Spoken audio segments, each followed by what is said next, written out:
Itong panahon ngayon, ito yung magandang pagkakataon para i-prepare natin yung ating mga sasakyan this coming rainy season. Yung aking Corolla, mapapansin nyo, ayun, nakaangat. Yun ay 1997 model pa, so 29 years of age na, napakatanda na. Kaya pumunta tayo ngayon sa Cartrex para ipa-undercoating or yung tinatawag na rust proofing. Kung natatandaan nyo, second time ko na pumunta rito dahil yung Toyota Fortuner ko, dito pa rin ipina-undercoat. Kaya samahan nyo ako, papakita ko sa inyo yung process ng gawa nila. So ito na yung ating sasakyan, nakaangat na. Ito yung before, bago nila i-rust proof. Ito mapapansin nyo, medyo kuminis na. Kanina, meron itong mga excess na pintura. Yung pag-rust proof dati, ayun yung mga iniingatan nila na mga hindi dapat tamaan ng pintura. Katulad nito, kinukubera nila. So dito, tinamaan dati, ibig sabihin dati na tong may rust proof, pero sa tagal na, nawala na din. Yung mga dikit na lang dito sa tambutso, kaya nila tinanggal. Mula dyan, papunta rito, yan yung lilinisin nila bago nila pinturahan. Yung sasakyan ko, nililinisan pa lang, parang naka-rust proof na. O, di ba? Pero ang proseso nila sa pag-undercoat, bago nila i-undercoat, talagang deep cleaning ang gagawin yan. Ito na yung part na sasabunin na itong buong ilalim. Mapapansin nyo talaga, tuwan-tuwa ako dito sa akin tambutso. At the age of 29, sariwan-sariwa pa na hindi kalawangin. Ibig sabihin hindi sunog. Dito pa lang sa harapan, ayan. O, nakikita nyo, sariwa.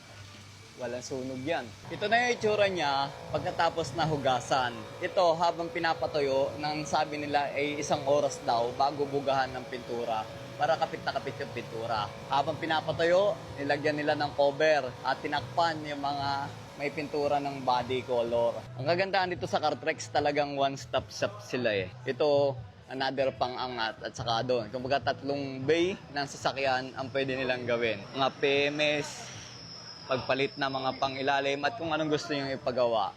Tapos, meron silang Cartrex na customer lunch and cafe. Ayan, may merienda din dito.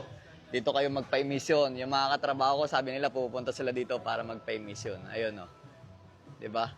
Bago kayo pumunta sa LTO. Apakabilis ng proseso dito. Pwede kayong magkape dito sa loob habang inintay na magawa yung sasakyan. At ang maganda sa kanila, ito yung mga ginagamit nilang langis. Ito yung pinakamagandang langis nila. Ayan o. Petronas Centum 3000 DM. Ayun yung ginagamit ng F1 Racer. Yung makina ng F1. Kaya siya may cool tech na kapag pinatay ang makina, after 1 minute, malamig na. Ito naman yung 1 litro nila. O, ayan o.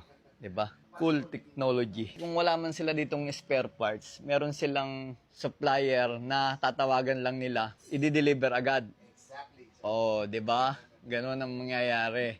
Ito display lang nila to dito, yung mga panlinis nila ng mga brake pad, preno, ayan, mga lubricant.